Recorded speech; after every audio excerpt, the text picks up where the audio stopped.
Una primera mirada a Adrienne von Speyr, de Hans Urs von Balthasar. Segunda parte.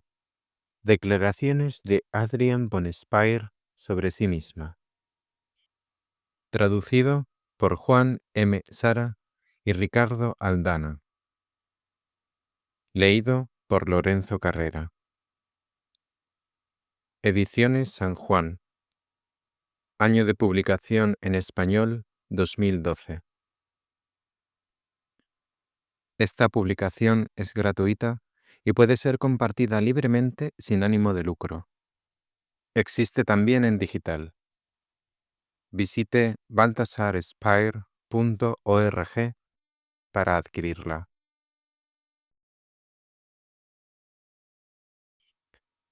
¡1! Visión de la Madre de Dios. Manuscrito tomado de la autobiografía. En ese mismo mes de noviembre de 1917, muy temprano de mañana, cuando apenas comenzaba a amanecer, me despertó una luz dorada que llenaba toda la pared por encima de mi cama, y vi, como en un cuadro, a la Madre de Dios, rodeada por varias personas, que estaban un poco detrás, mientras que ella ocupaba todo el primer plano, y por algunos ángeles, algunos de los cuales eran grandes como ella, y otros pequeños como niños.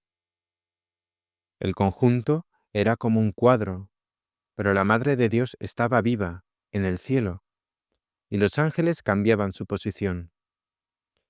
Esto duró, creo, mucho tiempo. Yo lo contemplaba como en una oración sin palabras. Estaba asombrada ante la maravilla. Nunca había visto nada tan hermoso. Al principio la luz era como de oro resplandeciente. Poco a poco se hizo más tenue, y mientras la luz se atenuaba, los rasgos de la Virgen María se hacían más y más claros. No tenía miedo, en absoluto. Más bien, estaba colmada de una alegría nueva, fuerte y muy suave y delicada. Toda la situación nunca me dio la impresión de ser algo irreal, ni me vino en mente que yo podría ser víctima de una ilusión. Si no me equivoco, nunca he dicho a nadie algo de esto, fuera de Madeleine, a quien se lo conté como si se tratara de algo completamente natural. Matt respondió simplemente: «Me hubiera gustado verla». Nunca volvimos a hablar del asunto. El recuerdo de esta aparición permaneció muy vivo en mí. Me acompañó durante mucho tiempo como un secreto maravilloso. Ahora poseía una especie de refugio. Más tarde, me habría gustado poder hablarlo con alguien. Una o dos veces me sentí tentada de buscar un sacerdote para hablar con él al respecto, pero no conocía a ninguno. Nunca habría pensado decírselo a un pastor protestante, aunque no creo que entonces tuviese la mínima idea en hacerme católica. Desde aquel acontecimiento ha permanecido en mí, pasando por alto toda lontananza, un sentido de ternura y cariño por la Madre de Dios. Yo sabía que se la debe amar, pero en mí este hecho nunca se transformó en motivo de mayor inquietud.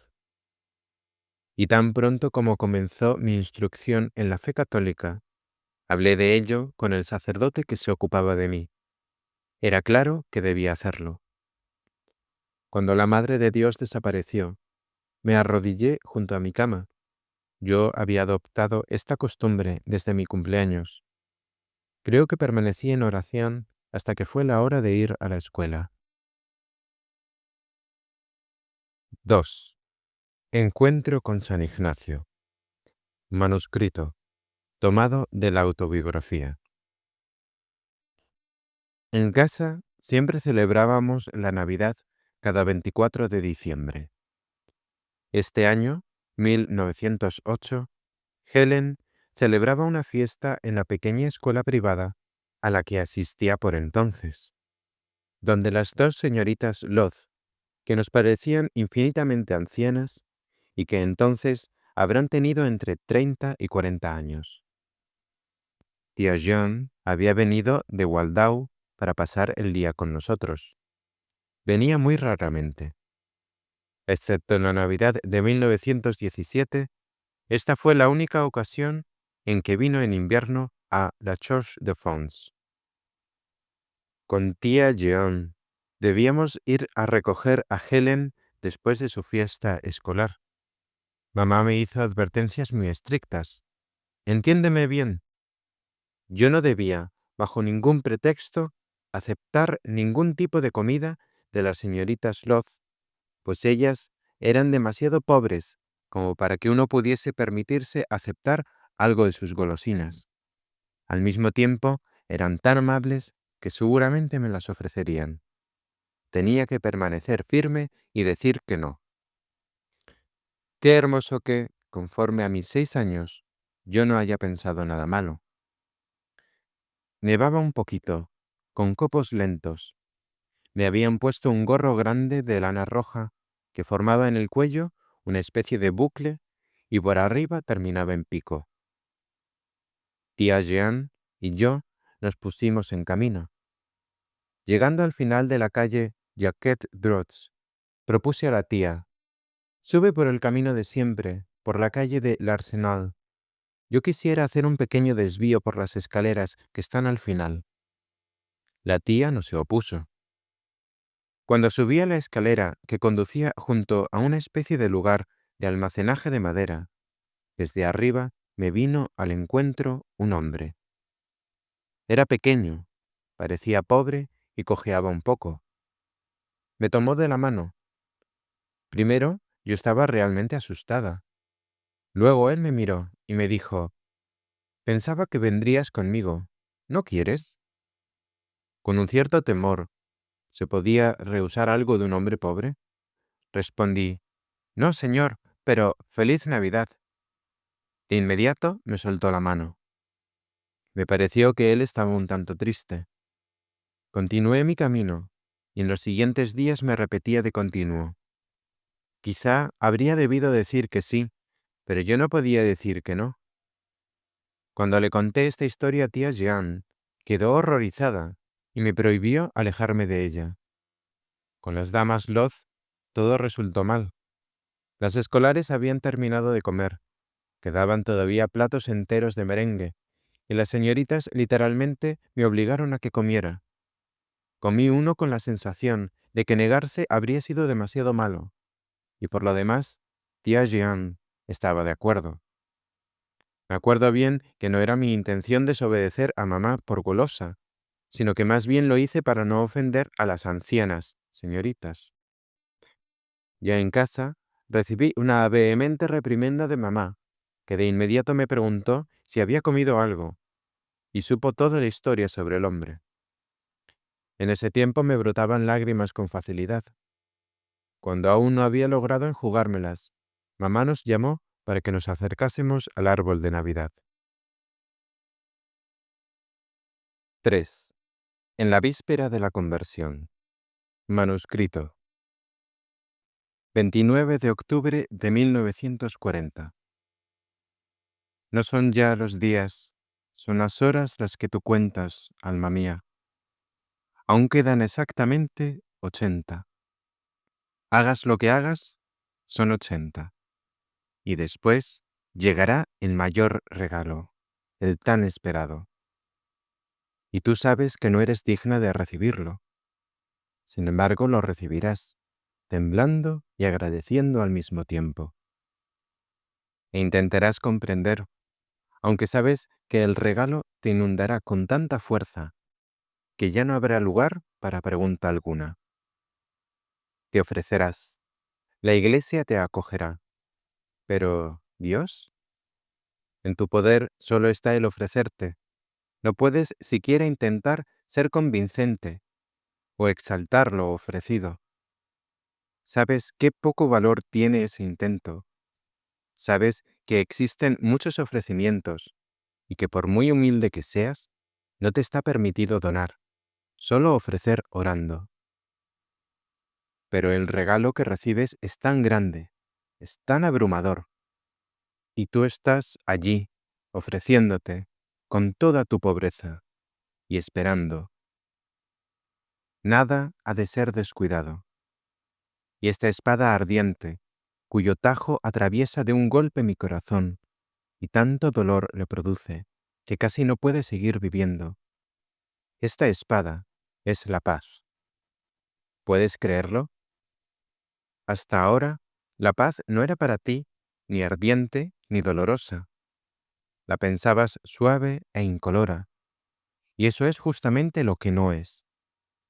Ahora tú la conoces, es más ardiente que el fuego, y te regala la felicidad más atormentadora. ¿La soportarás? ¿Y qué harás si tu ofrecimiento no es aceptado? La medianoche ha pasado hace mucho. En la chimenea se extingue lentamente el fuego. ¿Te acuerdas de que los amigos, y también tu marido, charlaban confidencialmente contigo, no solo con tu alma, sino contigo en los cómodos sillones? Ahora todos se han ido. De nuevo te has levantado, porque te parecía que no te era lícito dedicar al sueño muchas de esas horas, que pronto serán solo 79. Pero ve y ora todavía. Debes agradecer tantas cosas, solo vislumbras cuánto, pero no puedes saberlo, y menos aún agradecerlo suficientemente. 1 de noviembre. Hoy no hay sino una palabra: gracias. 3 de noviembre. ¿Sospechaba yo que todo sería tan duro? Gracias a Dios que no hay camino de vuelta, y si lo hubiera, no lo emprendería. 4 de noviembre. Quisiera vivir aún la fiesta de todos los santos, vivir de nuevo la hermosa fiesta, plenamente. En la enorme alegría se hallaba mezclado también un pequeño rastro de temor. Y ahora, si lo que solo existe una vez pudiera repetirse, esa sensación desaparecería del todo. Porque yo lo experimento diariamente. La fuerza donada es tan maravillosa, todo lo llena. Dar algo de esto a los amigos sería para mí un regalo. ¿Se me concederá precisamente este regalo? Esto es lo que se espera, pero yo soy tan indigna, tan incapaz de cumplir lo que se espera. 4. Acerca de sus declaraciones sobre ella misma. En obediencia a nuestro Santo Padre Ignacio, Adrienne debe hablar sobre sí misma. Tiene mucho pudor de hacerlo. Nada es para ella más penoso que ciertas autodescripciones de santos, de los que nombra a algunos. Cuando era pequeña, yo no quería hablar de mí misma. Sabía que en mi vida reinaba un secreto y lo protegía con cuidado amoroso.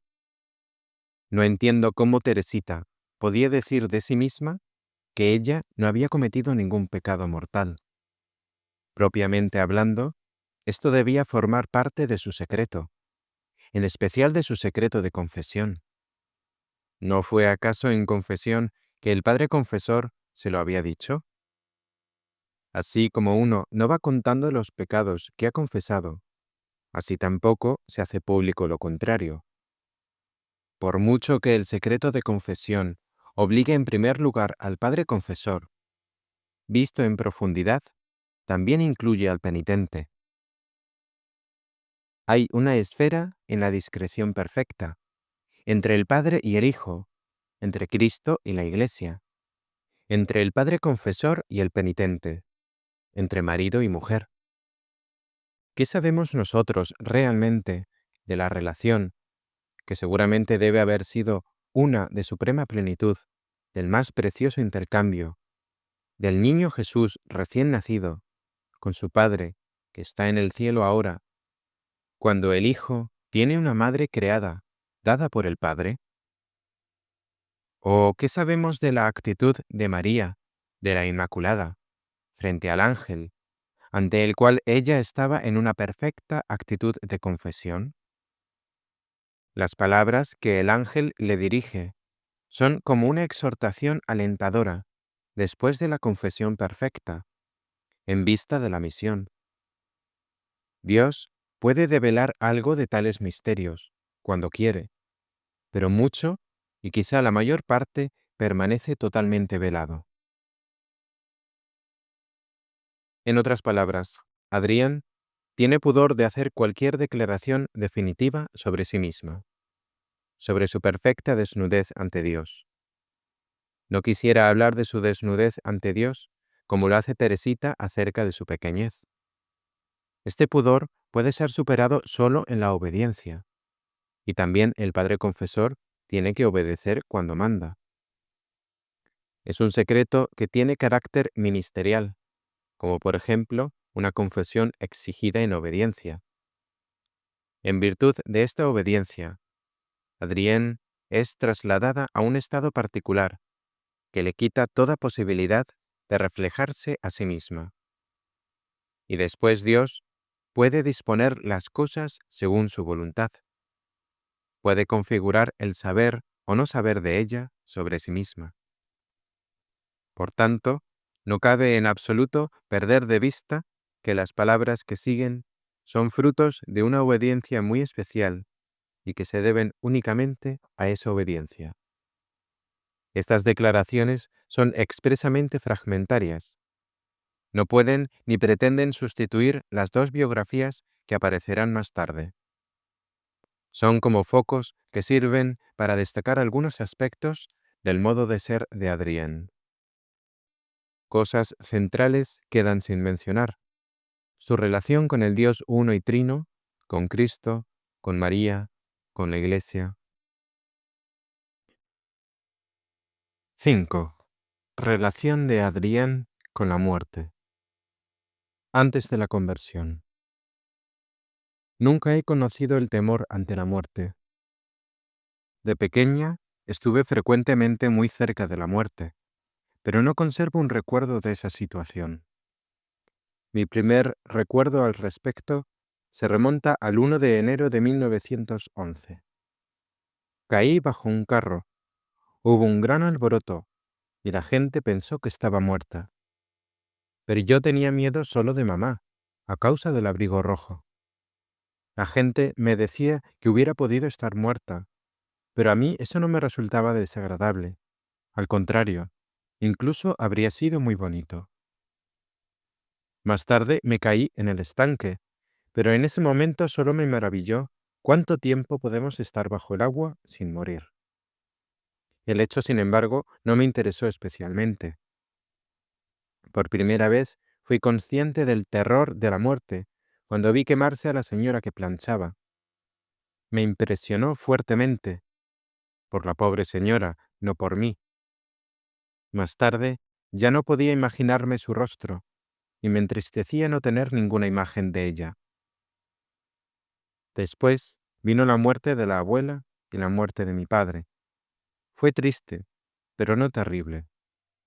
Era parte del mundo y del orden de los adultos. Entonces la muerte no era un problema que me tocase personalmente. Pero poco después de la muerte de la abuela, murió una prima pequeña. Tenía 10 meses de edad. Yo la había visto el día anterior. Yacía allí, sin conciencia, con los ojos semiabiertos. Me decían que estaba muy enferma y que quizá moriría. Esto me irritó mucho, porque parecía una niña sana que dormía, aparte de los ojos semiabiertos. ¿Y cómo saben los adultos que se está muriendo? Una niña no existe para morir. ¿Permanecerá en el cielo siempre como niña? ¿O se hará mayor y llegará de algún modo a ser adulta? Sería hermoso, porque entonces los niños serían educados directamente por el buen Dios, y no harían las tonterías que nosotros hacemos aquí. En Langenbruck, en el sanatorio de ese distrito sur del cantón Basilea-Campaña, se me anunció la inminencia de mi propia muerte. Al inicio me quedé muy asombrada de que la cuestión pudiese plantearse para uno mismo. El médico dijo: «En la primavera ya no estarás aquí». Era aproximadamente el inicio de septiembre. Pensé que quizá llegaría a mayo.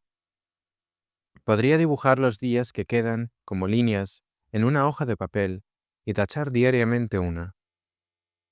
Quizá llegue un día en el que estaré demasiado agotada para tachar las líneas. Entonces la muerte estaría muy cerca. Pero más tarde, este método me pareció indigno, porque así me habría ocupado de mí misma durante cada uno de los días, y todo semejaría a una acusación contra el buen Dios. Evidentemente, hay un par de cosas que deben ser hechas antes de morir, pero son muy pocas. Por lo demás, podemos simplemente confiarnos y seguir haciendo lo que debemos hacer. De momento, estar enfermos. La declaración del médico la recibí como algo completamente seguro. Me parecía imposible que pudiera equivocarse. No sentí ninguna clase de angustia ante el momento de la partida. Tampoco tuve el más pequeño miedo al infierno, aunque siempre había creído y tenía una idea vigorosa del infierno. Solo después de la conversión supe que los protestantes, en realidad, no creen en el infierno. El infierno era para mí ese terrible castigo de no poder ver a Dios. Por el contrario, el morir se me presentaba de algún modo como la promoción a una clase superior en la escuela. Allí, seguramente, aprenderemos cosas nuevas, emocionantes. En la escuela anterior al gymnasium, entonces yo tenía unos 11 años. Cuando venía un nuevo profesor, era siempre un acontecimiento enorme. Lo nuevo, después de la muerte, me lo representaba solo como algo positivo. Habrá de nuevo algo emocionante y entretenido. Y como se pregunta a los alumnos de la clase superior qué es lo que hacen, así me imaginaba que después de la muerte se preguntaría a los muertos cómo es la vida al otro lado del juicio. Porque para mí, después de la muerte, existían dos lados desde los que se podía ver al buen Dios. En primer lugar, el juicio, en el que uno será reprochado por muchas cosas, y donde Dios nos instruirá acerca de las costumbres a observar en el cielo. Y después de esto, nos dará de alta para que podamos ir junto al Dios de bondad. Pero habrá tiempo suficiente para preguntar al grupo que se gradúa cómo ha sido el juicio, como en un examen en el que algunos están aún dentro y otros aguardan ante la puerta, y preguntan a los que van saliendo cómo ha ido. En conjunto, el asunto no me parecía motivo de angustia, sino de alegría.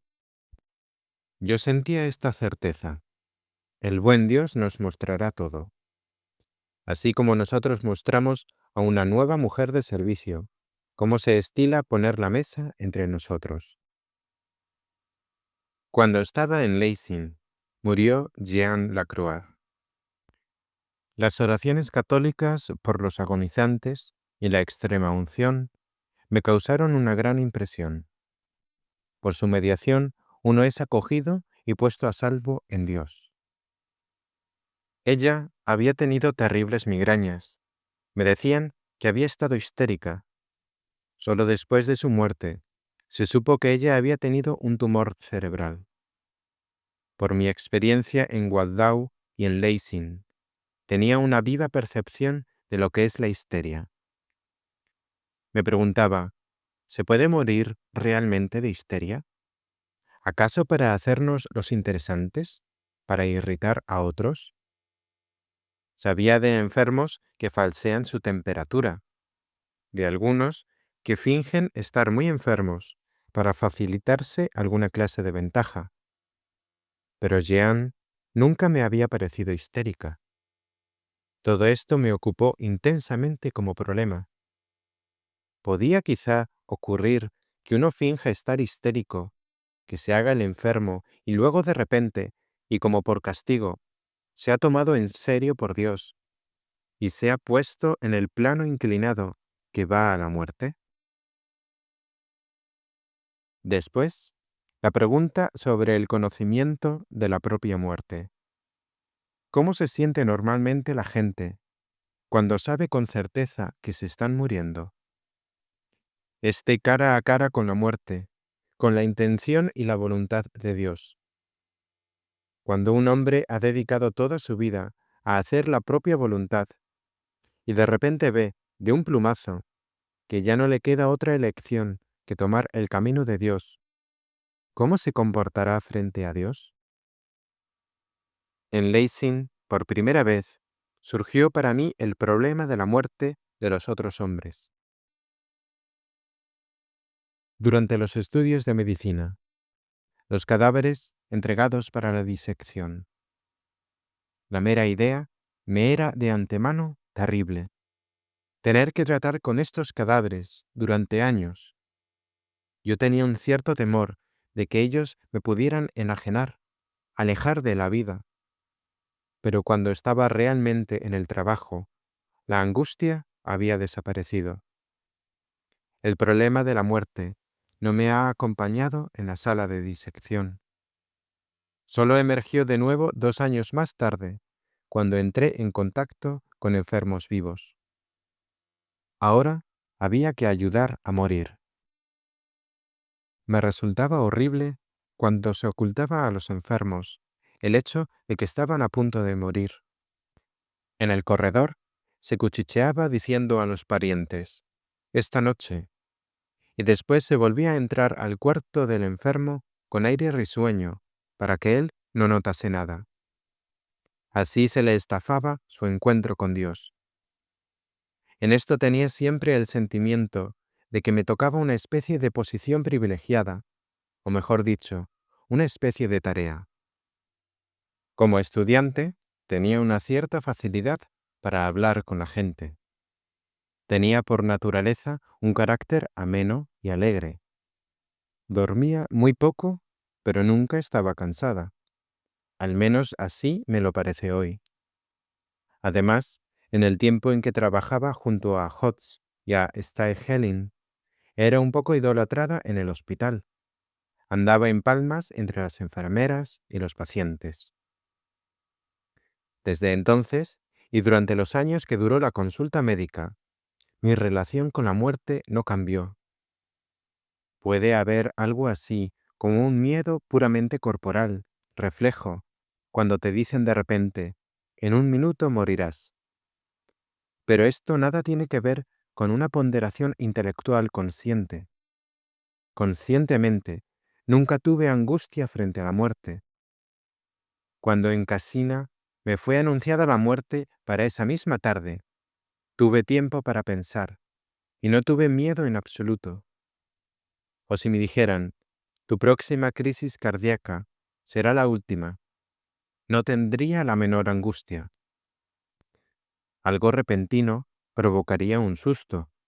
Por ejemplo, si de repente alguien sacara una navaja contra mí. Pero esto sería solo una breve interrupción de lo normal, es decir, de la alegría de ver pronto a Dios. Pero si yo supiese, por anticipado, que viene la muerte, el reencuentro con Dios, entonces tampoco la navaja alzada me causaría impresión. Más tarde, cuando se producía una fuerte crisis cardíaca y el fin parecía llegar, siempre me alegraba terriblemente de que ahora por fin había llegado el momento esperado. Me pregunto si cada una de las visiones no es un anuncio o una semejanza de la muerte. Uno va más allá, entra en el cielo, con la misma sensación de naturalidad en el alma con la que alguna vez se irá para allá, de modo definitivo. Podría imaginarme muy bien que alguna vez comenzase a ver a la Madre de Dios y después simplemente permaneciera en esa visión. Entonces la muerte sería caracterizada por una duración más prolongada que la de una visión habitual. Uno simplemente permanece en la visión, se olvida de seguir suspirando por pura alegría y por pura belleza. Reconocería de repente, estoy muerta desde hace tiempo y no lo he notado. Evidentemente, existen también posibilidades muy diferentes. Por falta de aire, uno puede sumergirse en una especie de agujero oscuro, o puede ser introducido lentamente en la muerte, conocerla y experimentarla en cada detalle, y a partir de allí, tener que volver a la vida. 6. La oración en su infancia. Cuando era niña, tenía una preocupación especial, que puede darse un alejamiento de Dios en el intervalo de tiempo entre dos oraciones. Es verdad que en la próxima oración se puede renovar y volver a ordenar mucho de lo que se había corrido del centro. Sin embargo, el niño no debería confiar en la oración, de modo que el tiempo intermedio se sintiera liberado y se alejase voluntariamente de Dios, pensando que en la oración puede regresar al centro sin problemas. Una buena madre debería decirle al niño que ya tiene uso de razón y que puede ver sus propias faltas, que debe poner las cosas en orden antes de comenzar a rezar, así como antes de comulgar nos confesamos. De vez en cuando era traviesa jugando entre niños. Si a pesar de eso sabía que jugando también podía rezar, entonces todo estaba en orden. Una emprendía las más estupendas expediciones en el jardín de la abuela, y toda la conciencia estaba absorbida en el juego. Y no obstante esto, no me alejaba. Podía imaginar, por ejemplo, que me escondía junto con el buen Dios. Por el contrario, si hubiese molestado a otro niño durante el juego, en este caso, habría perdido inmediatamente la sensación de poder rezar, y así habría reconocido que el molestarlo fue algo falso. Siempre tenía este criterio como trasfondo.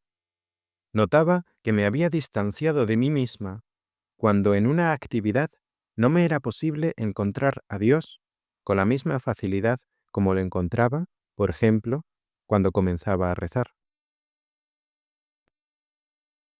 7. Sobre el devenir del amor al prójimo en la infancia de Adrien.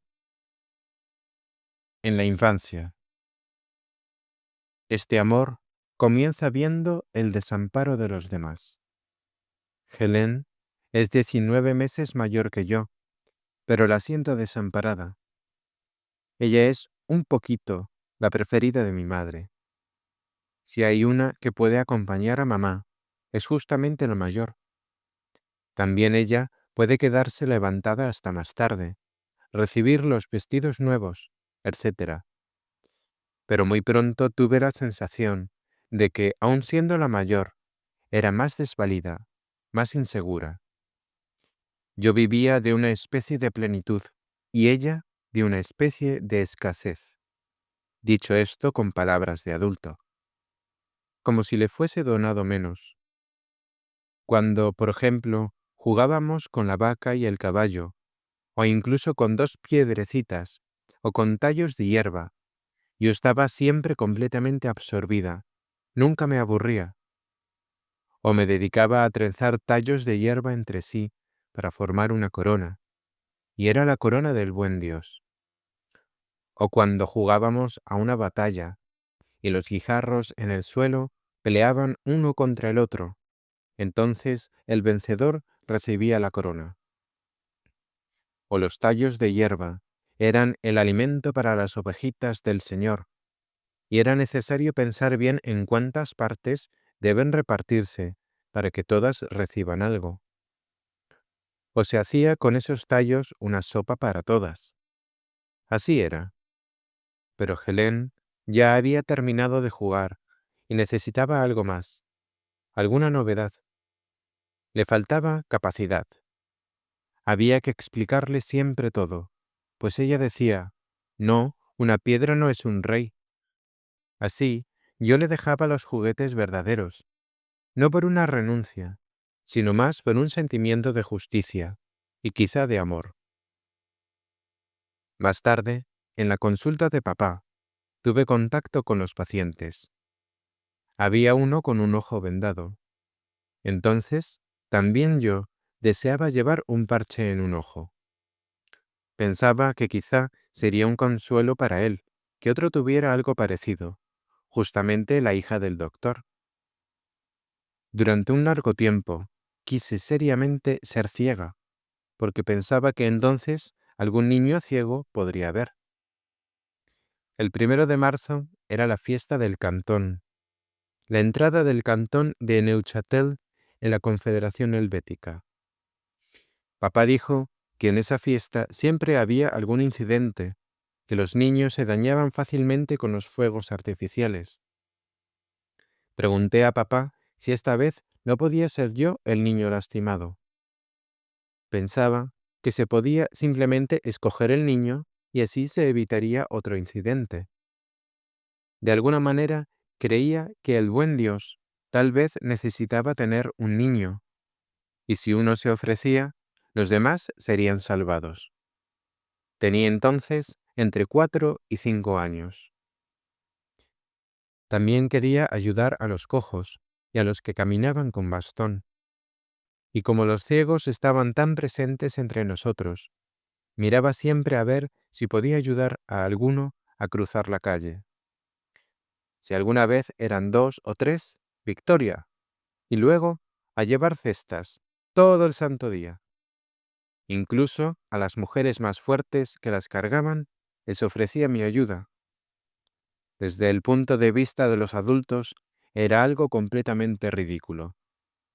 ¿Cuántas canastas he llevado? Vivía de la idea de que la ayuda tiene un efecto posterior a la acción misma, y a lo largo de mi vida, fui feliz cuando me han ayudado. Esto crea comunión. Siempre tuve mucho miedo de que los otros pudieran quedarse solos.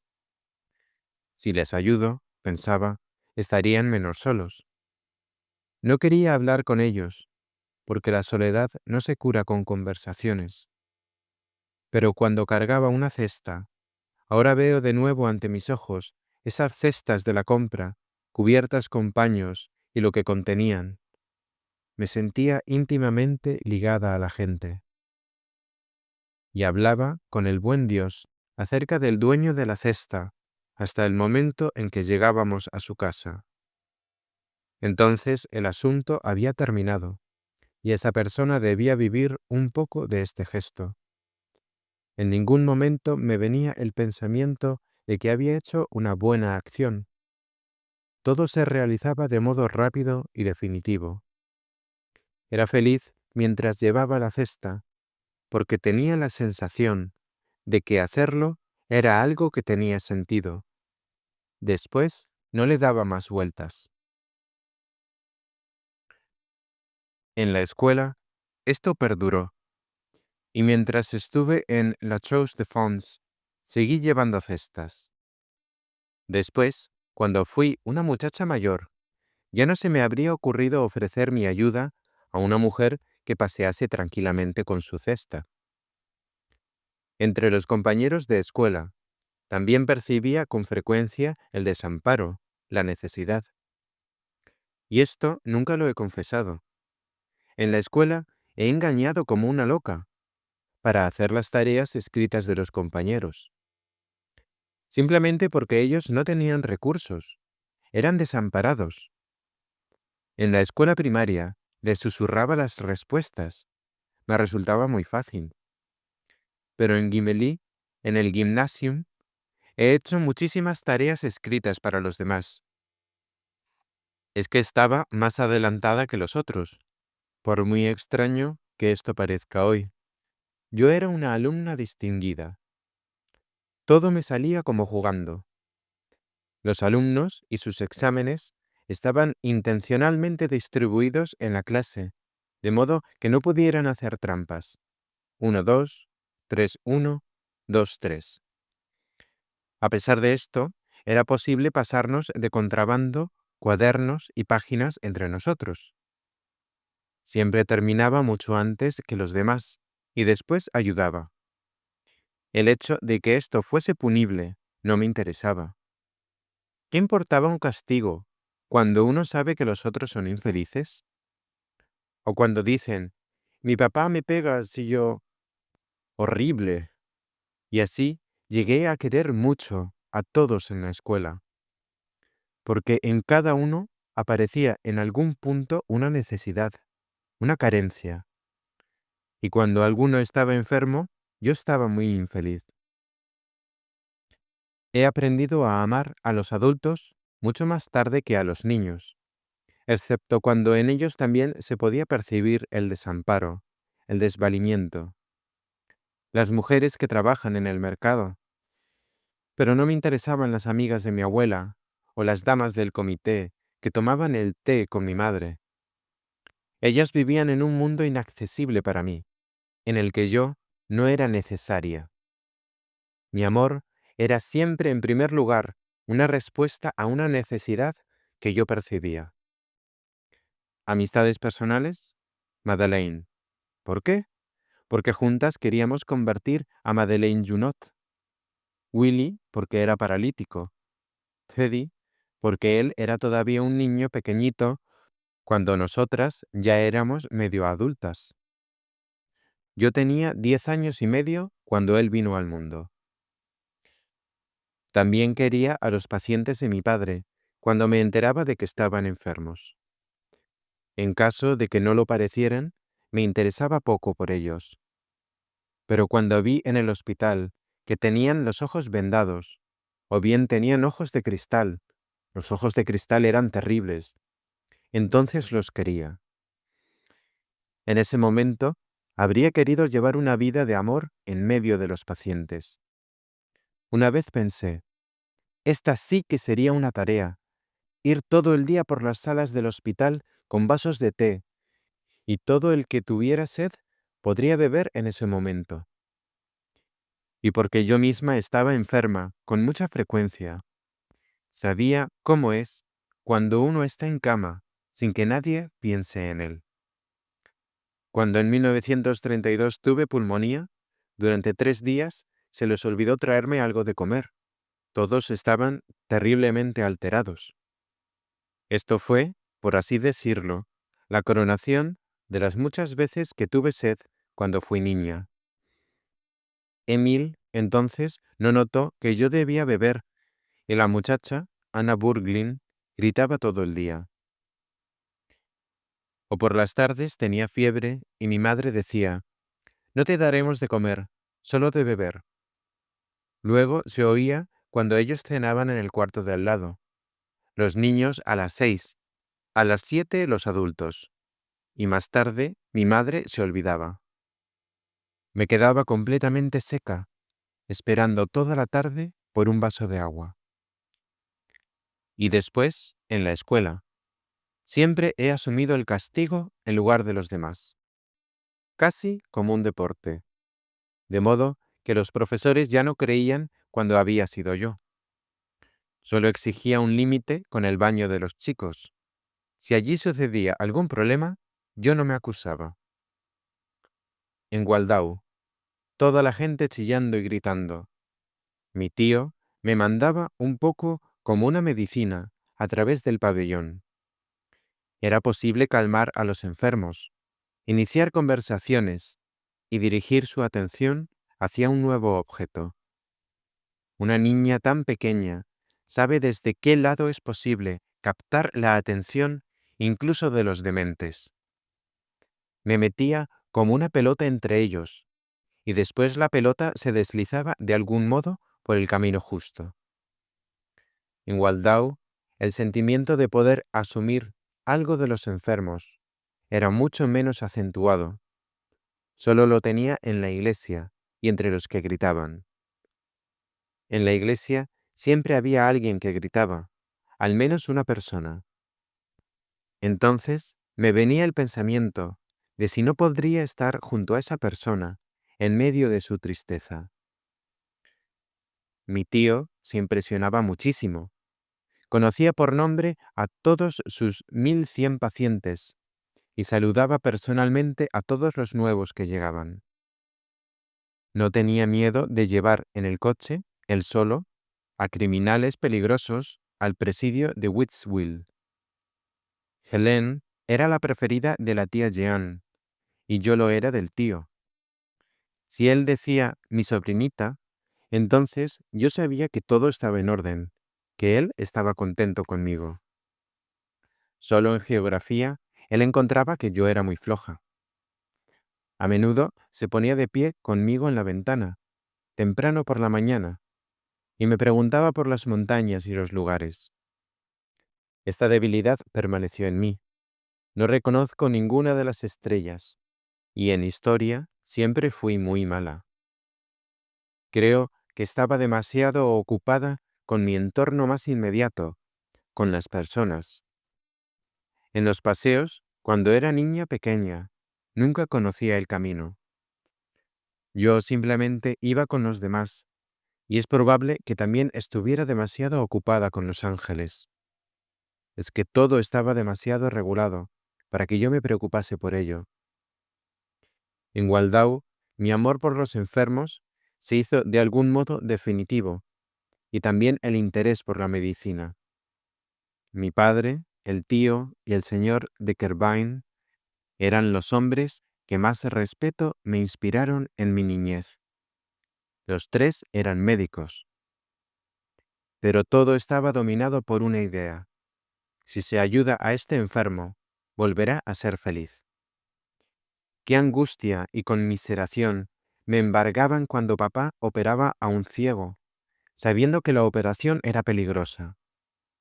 Lo mismo se repitió luego con los pacientes de las salas de consulta de la universidad, entregados como mercancía y con frecuencia casi vendidos, con los pacientes en las salas de hospitales y finalmente con mis propios pacientes. 8. Desarrollo de la relación entre el amor a Dios y el amor al prójimo en la juventud de Adrien. Hubo un tiempo en mi vida, aproximadamente entre los 6 y 8 años, en el que tracé una clara línea divisoria entre niños y adultos. Entonces, en mi entorno, no había nadie de entre 13 y 18 años. Yo tenía la sensación de que los adultos eran seres misteriosos, que vivían según leyes totalmente distintas, que tenían reacciones distintas y que en el fondo estaban más apegados a la vida que los niños. Este modo de vivir me intrigaba mucho, pues tenía la sensación de que estuviesen como en una ostra y de que la vida fuese el contenido de esa ostra. Y de esa especie de cuenco ellos extraían lo que querían, su felicidad y su tristeza, su trabajo, su entretenimiento, su alegría. Pero aunque ellos pueden escoger a voluntad lo que quieren sacar, solo pueden escoger lo que el buen Dios ha depositado en su ostra. Uno puede muy bien decirse estar alegre o triste, pero no puede decidirse por este tipo de tristeza o por aquel tipo de alegría. Llegué a este pensamiento a partir de una experiencia propia. Una vez, cuando me había caído y me había hecho daño en la rodilla, pude escoger entre gritar o no gritar, pero no podía escoger gritar a causa de un dolor distinto del de mi rodilla.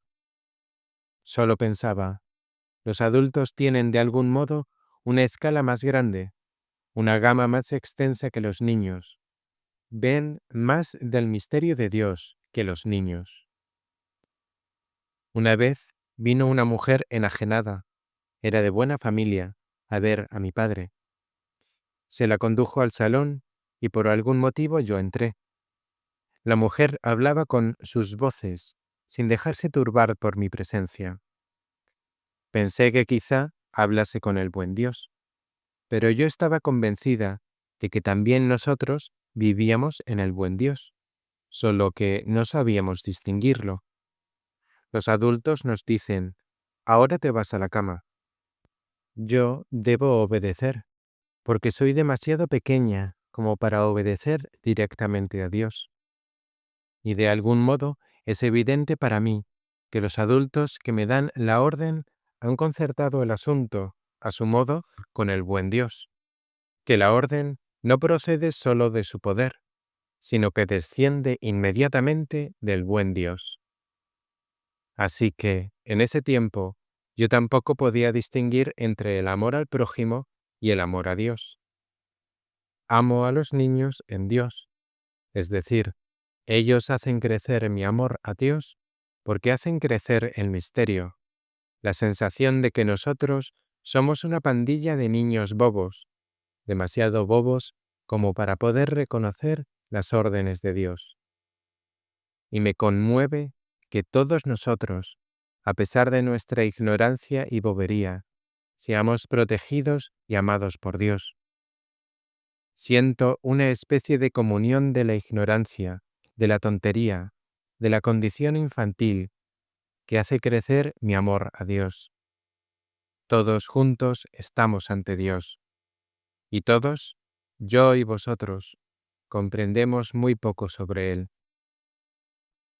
Todos hablamos sobre el buen Dios en la escuela dominical o en un paseo, pero quizá yo soy la única que dice algo acerca de Él. A veces pienso, los otros quizá no cuentan nada sobre Dios, porque saben mucho más que yo. Quizá quedo rezagada en mi conocimiento y en mi amor a Dios.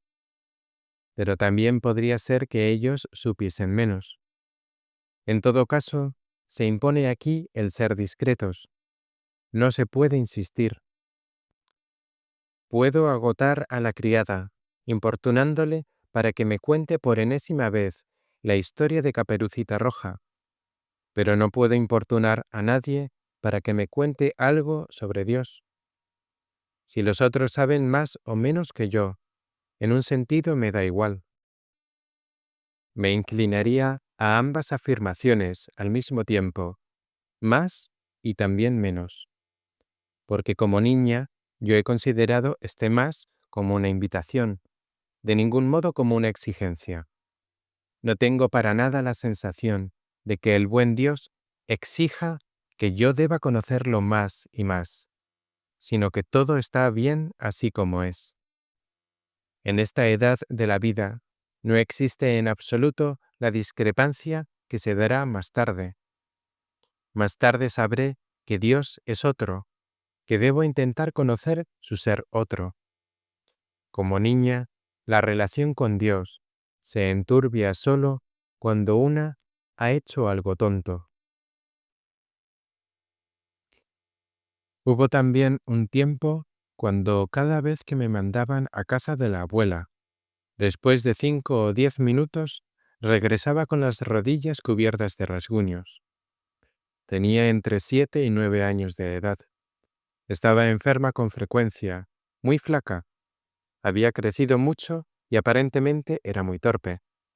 Me caía continuamente. Nunca miraba el camino. Me lanzaba a correr mirando hacia arriba, y así me caía en la calle al toparme con el primer bordillo. Me exhortaban, pon atención, ten cuidado. Era inútil. Al instante siguiente volvía a caerme. Después, mi padre me vendaba las rodillas, poniéndoles yodo. Siempre tenía esta impresión. El buen Dios debe cuidar de esto. Él debería habitar y permanecer en mí, porque yo sola no era capaz de hacerlo. Cuando tenía que hacer tareas o cumplir algún encargo determinado, yo no era torpe. Pero cuando se me dejaba libre toda la tarde para pensar, entonces yo era inundada interiormente por la libertad que ahora poseía en el buen Dios. Es que en casa estábamos muy controlados, nos educaban terriblemente bien, las uñas siempre bien limpias, cintas en el pelo, hablar comedidamente, no reír sonoramente. Teníamos que ser increíblemente formales y ejemplares. Y a mí me costaba tanto trabajo ser formal. Luego, cuando estaba libre, no es que hubiera tenido ganas de armar escándalos, pero por dentro era un torbellino. A las 2 me dejaban libre y me decían, ve con la abuela. Y yo tenía 4 horas libres.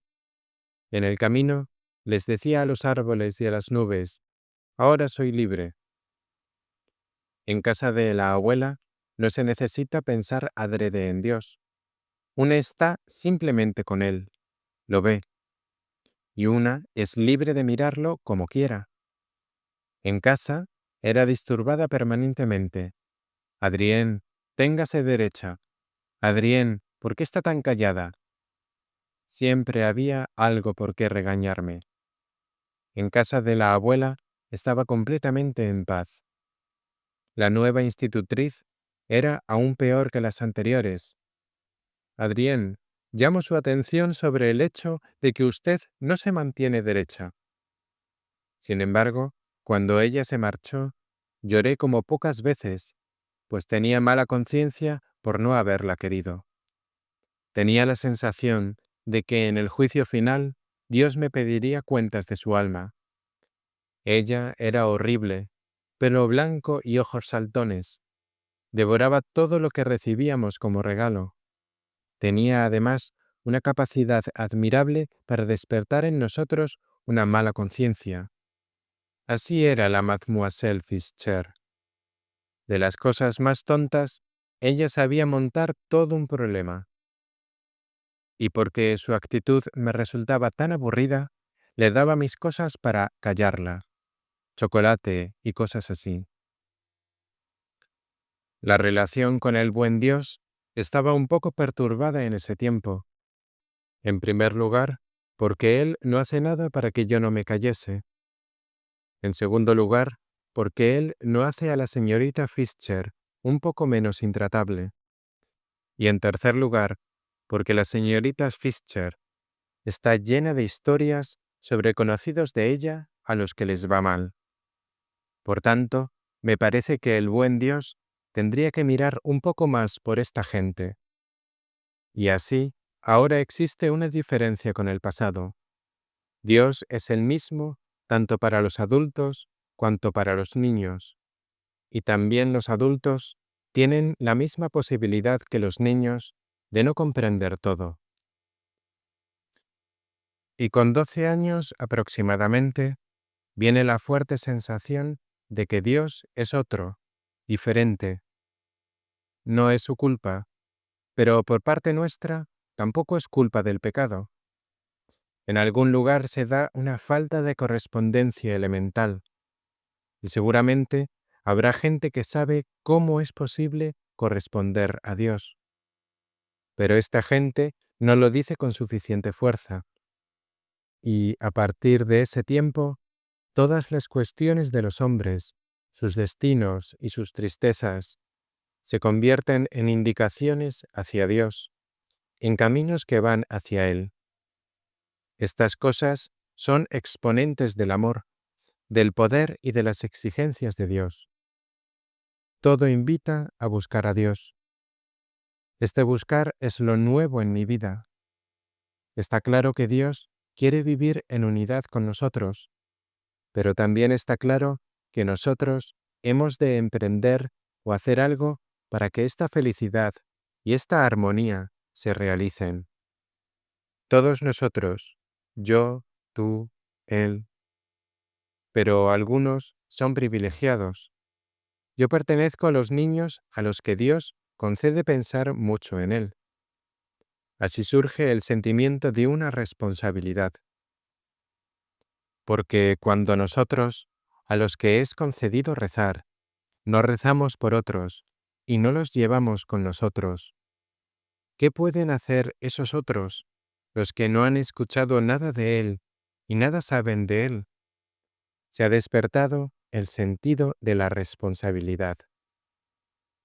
Ciertamente está la gente pobre, para los que hago una campaña tremenda de propaganda entre los parientes, pidiéndoles que me den algo para ellos. Pero después, cuando anochece, en la oración de la noche, existe una especie de tristeza que pertenece a la noche, como si existiese una oposición entre el día y la noche. En el día he hecho propaganda para recibir algo, dinero o ropa o alguna otra cosa, pero soy terriblemente reticente a llevarlo yo misma a los pobres, solo cuando es absolutamente necesario. Pero cuando rezo por la noche, esa ropa y esos alimentos me parecen totalmente secundarios. Este pobre necesita oración, y los demás pobres también necesitan oración. Luego llegan tiempos en los que en ciertos instantes tengo el sentimiento muy fuerte de que Dios nos ama.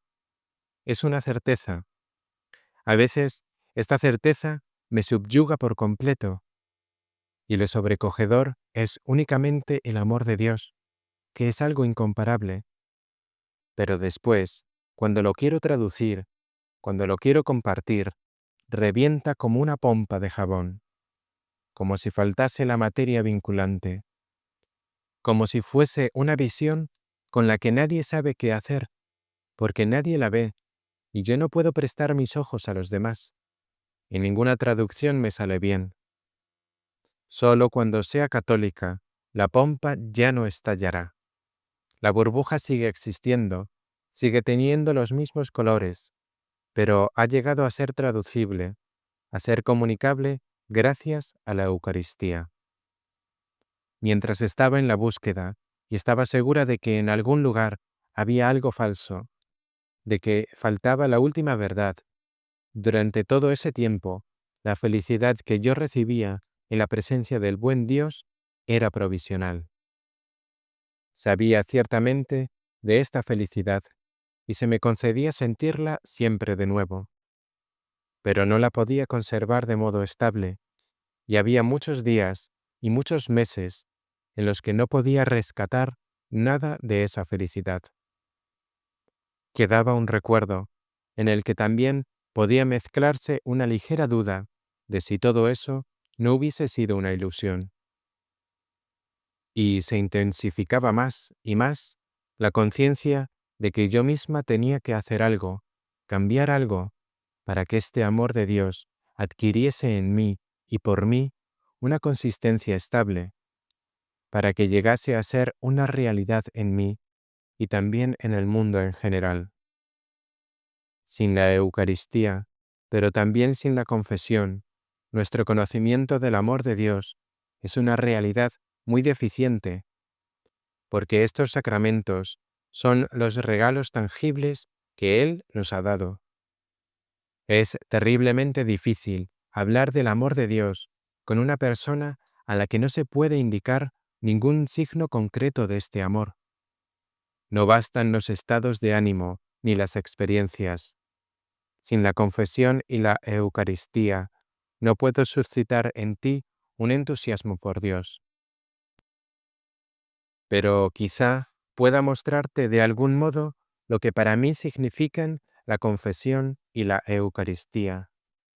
Si tú, por ejemplo, eres protestante y no ves con precisión lo que son los sacramentos católicos, aún así podrías percibir indirectamente a través de mí que contienen una realidad específica, aun cuando ya no puedas explicártela. Se debería poder reconocer en mi vida que una novedad fundamental ha ocurrido después de la conversión, pues la fuerza de los sacramentos quiere hacerse visible en nosotros. El pensamiento doloroso e inquietante, Él es otro, es diferente, que siempre me perseguía, aun después de que fuera católica, no puede ser confundido, de ningún modo, con el agujero. Nota a pie de página. Adrien llama loch, hoyo, foso o agujero a la experiencia mística del ser abandonado por Dios. Fin de la nota. Del mismo modo, lo que molesta es completamente distinto en ambos casos. Cuando el no católico se da cuenta de que él es otro, es diferente, hay algo de exasperación, lo cual no se da en la experiencia del agujero católico. Después de la conversión, el amor al prójimo recibió una abundancia, consistencia y regularidad completamente distintas. El carácter de pompa de jabón había desaparecido. Todo se hizo mucho más independiente de mí que antes. Ahora se sentía con mucha fuerza la voluntad, la disponibilidad de la Iglesia. Y la Iglesia es la que afirma la tarea de cada momento. Como yo pertenezco a la Iglesia, esa clase de tarea ya no pertenece en absoluto a mi arbitrio ni a mi agrado, sino al de ella. Y da igual si algunos católicos que se han alejado de la Iglesia niegan esto. En la plenitud de la tarea existe una verdadera paz y una verdadera grandeza. Ahora, el apostolado participa en la religión objetiva, verdadera. Uno se convierte en primer lugar no solo para el bien de uno mismo, sino igualmente para el bien de los demás. Por cierto, Dios sigue dando, como antes con la pompa, momentos de una extrema felicidad personal. Pero ahora, cuando ante todo importa hacer lo que Dios quiere, aun cuando el camino ya no se vea con antelación, se posee un saber sereno acerca de Dios, que es totalmente objetivo y realista, y de ningún modo tiene necesidad de llevar un acento particular de felicidad. Uno sabe, este amor objetivo también puede ser regalado, y uno intenta regalarlo de un modo igualmente objetivo. Algo de esta objetividad, conforme a la realidad, se me había revelado ya en los años de estudio y de práctica médica. Entonces era así. En el cuidado de los enfermos y en general en el trabajo propio de mujeres, intentaba aportar algo sólido para el prójimo, por amor a Dios y para acercar al prójimo a Dios. Pero de ningún modo evitaba ansiosamente hablar de Dios como dador de los dones, porque sabía simplemente demasiado poco de Él.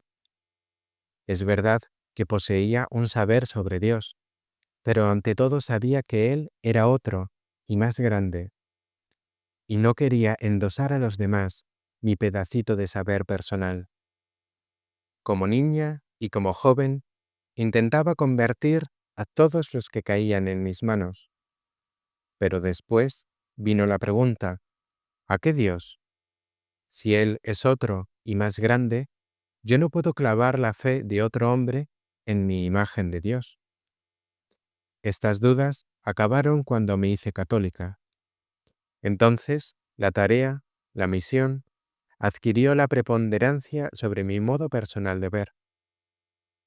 Y en la tarea se puede hablar mucho más objetivamente de Dios.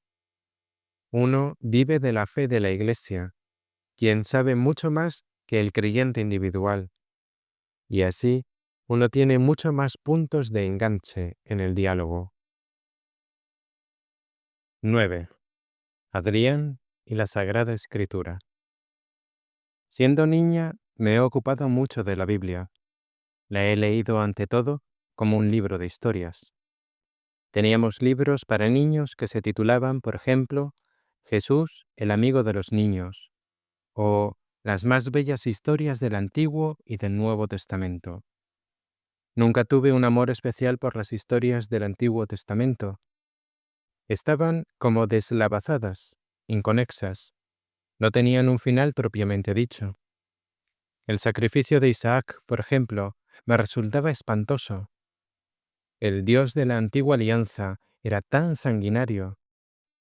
Pero Jesús, el amigo de los niños, lo he leído innumerables veces, muy, muy lentamente, en una época en la que ya devoraba libros. Creo que durante mucho tiempo este libro me ha guiado a una especie de devoción. Yo tenía alrededor de 8 años y ya leía muchísimo, pero por la tarde, antes de irme a dormir, la mayor parte de las veces antes de cenar, porque después había que ir a la cama de inmediato, siempre leía un poco de este libro, una frase, una palabra. Y es más, mi abuela tenía un modo curioso de contarme historias del Señor. Un día me contaba Caperucita Roja, otro una historia de la Biblia, cualquiera que fuera, y no se notaba ninguna diferencia. Su modo de contar era muy lento. Sus historias siempre estaban muy pobladas. Ella era piadosa, tenía una piedad quizá parecida a la mía, pero nunca llamaba la atención sobre su piedad personal. Si hacíamos una tontería, nunca se sentía ofendida, pero cuando algo comenzaba a ser serio, intentaba mostrarnos que eso podría hacer mal al Señor. Cuando yo era pequeña, entre 4 años y medio y 6 años, para mí era muy importante estar sola con la abuela durante la tarde, desde las 2:30 hasta las 6. Allí tenía mi nido, mi rincón para mí misma. Ella decía, sí, nos está permitido estar solos. Junto a la abuela, eso está bien, pero en verdad pertenecemos siempre al buen Dios, y como no vemos al buen Dios, pertenecemos a los hombres que son sus criaturas. Cuando se invita a otros niños, por ejemplo, no se los puede dejar solos, tal vez únicamente si todos están ocupados. Entonces yo le pregunté si era posible jugar al escondite escondiéndonos de modo que nadie nos encontrase. De este modo los niños sí estarían ocupados. Ella respondió, ¿te gustaría buscar a alguien toda la tarde? ¿Buscar a alguien que se ha escondido tan bien que no se lo pueda encontrar? La abuela podía contar y decir lo que quisiera. Nunca era aburrido estar con ella.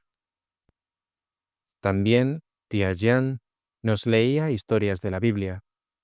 En su ejemplar había imágenes, donde las del Antiguo Testamento eran especialmente bellas, pero nunca hacía aplicaciones, sino que nos dejaba el libro y nos mostraba las imágenes. De algún modo, he aprendido a contemplar viendo las imágenes de los libros de la abuela y de la tía. Leí por primera vez la Biblia, en el sentido propio de leer, solo tras la muerte de la abuela. Tenía 11 años cuando recibí por primera vez una Biblia, un ejemplar que la abuela había legado a Hélène o a las dos.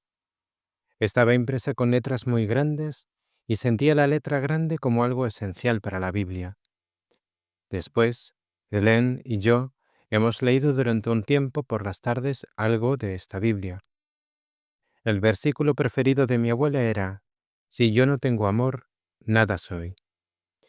Por eso leía con frecuencia la carta a los Corintios. Durante año y medio, la Biblia fue mi lectura principal. Mientras tanto, había dejado de lado los libros para niños. Pero creo que, en realidad, leía siempre de nuevo solo la carta a los Corintios. Y si no me confundo del todo, incluso existía una prohibición de leer los otros libros. Yo estaba entonces bastante contenta con mi lectura de la Biblia, seguramente porque en esa lectura encontraba a la abuela de modo muy vivo. Esto continuó así hasta llegar el verano de 1914. Pero durante los siguientes 6 meses, creo que hasta noviembre, empecé a leer el Nuevo Testamento entero. Lo hacía yendo de un lugar a otro. Un dolor anidaba en mí, pues leyendo siempre tenía la misma sensación. Aquí algo no concuerda, simplemente no es así, es distinto. Era también la etapa en la que contradecía continuamente al pastor Junot en la instrucción religiosa. Junot me consideraba como una especie de niña santa. Una vez me dijo en el fondo del jardín de la abuela, donde había un buzón, que él se preguntaba si yo me transformaría para él en una prueba de que la Iglesia Católica era la verdadera. Esta historia solo me viene ahora a la memoria, teniendo lugar ante los ojos. Yo simplemente me reí y no supe más. La cosa me parecía muy, muy extraña, porque entonces no pensaba ni mínimamente que ser católico significase algo. La lectura en todas las direcciones, Continuó hasta alrededor de la confirmación de Hélène en Pentecostés de 1917. Entonces ocurrió lo siguiente. Después de la instrucción común y antes de la confirmación, cada niño iba con el párroco para hablar personalmente con él. Esta conversación era llamada le quart d'heure, el cuarto de hora. En mi opinión, ahí tenía que ocurrir algo extraordinariamente importante, decisivo, tan decisivo que, según mi opinión, una debía volver de ese encuentro completamente convertida. También pensaba que tenía que ser algo muy secreto, que no se podía hablar de esto. Pero cuando Hélène volvió de su cuarto de hora, no se había convertido lo más mínimo. Y al constatar esto, me atreví, después de algunos días, a tocar el secreto y le pregunté cómo había sido. Primero, ella se comportó de un modo terriblemente misterioso, pero luego reveló su secreto. El párroco le había dicho que uno tenía que actuar toda la vida tal como lo había oído en la instrucción. Si ella sabía cómo vienen los niños al mundo, y si tenía alguna pregunta que hacerle. Quedé enormemente decepcionada, y me dije, de este modo el párroco acabará quitándome incluso el gusto por la Biblia. Dejé de lado mi lectura de la Biblia y pensé, si es así, ahora yo trataré sola con el buen Dios. El pastor Junot cometió otra falta muy torpe. Por la época del cuarto de hora, solía hacer una visita a los padres de los niños, preguntándoles qué impresión tenían ellos del niño. Así que también visitó a mamá y le dijo que había sido una alegría tratar con Hélène, que era una niña piadosa, lo que no era de maravillarse teniendo una hermana como la suya. Mamá tomó esto muy mal, y naturalmente yo también. Y una vez más, tuve el sentimiento de que los pastores solo le estropean a uno la vida. En Lessing, aparte de la estúpida instrucción religiosa, tomaba la Biblia aquí y allá, pero la mayor parte de las veces leía poco, solo los pasajes donde abría casualmente el libro. En cierto modo, lo hacía cuando se me acababa la materia de oración. Más adelante, durante el estudio de medicina, he hecho de nuevo el intento de leer el Nuevo Testamento. Habría querido saber más, entender más, poder dar más citas bíblicas a los pacientes. Siempre me perseguía la sensación de no tener la clave adecuada que me abriera la Biblia en su totalidad. La Escritura dice la verdad, pero yo no sé cómo se abre. Mucho después, entre 1936 y 1939, volví a leer un poco del Antiguo Testamento, pero sin gusto. Sin embargo, era recurrente el pensamiento de que alguna vez se haría la luz. Y el Nuevo Testamento estaba cerrado para mí, a causa de lo que me pasaba con el Padre Nuestro. No sé qué es lo que leí entonces, pero sí sé que para mí nada se abría durante la lectura. Raramente leía un libro entero, pues permanecía sin poder ver. Leía de vez en cuando un cuarto de hora, pero me parecía bastante sin sentido. Ciertamente, David era un hombre valiente, y Salomón un hombre sabio, y los profetas gente virtuosa. Pero yo no encontraba a Dios. En realidad, solo se puede leer correctamente el Antiguo Testamento a la luz del Nuevo, como promesa, y precisamente esta faltaba por completo. Después de la conversión, y antes de comenzar el comentario a San Juan, leía la Biblia solo en el misal, pero con mucha frecuencia. No puedo recordar haber leído un evangelio antes de dictar el comentario a San Juan. El Antiguo Testamento conversaba al principio los terrores de siempre. Ya ni lo intentaba, excepto los salmos. Estos me eran familiares por el breviario, pero en este yo solo leía los salmos, no los otros textos. En el invierno de 1945, cada mañana leía al menos un salmo de la Sagrada Escritura, y en 1946 partes enteras del Antiguo Testamento en su secuencia propia. Había vuelto a leer la primera carta a los Corintios durante el tiempo de la conversión, pero por lo demás, nada de San Pablo, tanto menos el Apocalipsis. Leí el Evangelio según San Marcos cuando di en la comunidad los puntos de meditación siguiendo ese Evangelio. En la época en la que no podía rezar el Padre Nuestro, intenté 2 o 3 veces leer el Apocalipsis, pero me espantó terriblemente y de inmediato lo volví a cerrar, y siendo católica no volví a abrirlo. Nunca he leído los Hechos de los Apóstoles. En general, siempre supe que la Sagrada Escritura es la palabra de Dios, pero no encontraba el acceso justo, porque siempre pensaba, me falta la clave. Hoy es evidente para mí que las palabras de algún modo suenan de otro modo, según sean leídas de manera católica o protestante. Y desde el inicio de los comentarios bíblicos he leído muy poco la Escritura. Después de todo, yo debo permanecer abierta a Dios. No quisiera parecerme a una esposa que lee toda clase de historias de amor para aprender cómo ha de recibir al esposo. No quisiera anticiparme a Dios. Él debe poder mostrarme lo que Él quiera. Siento aquí una especie de veto. Sé bien que cada palabra de la Escritura está dirigida a mí, igual que a todos los demás.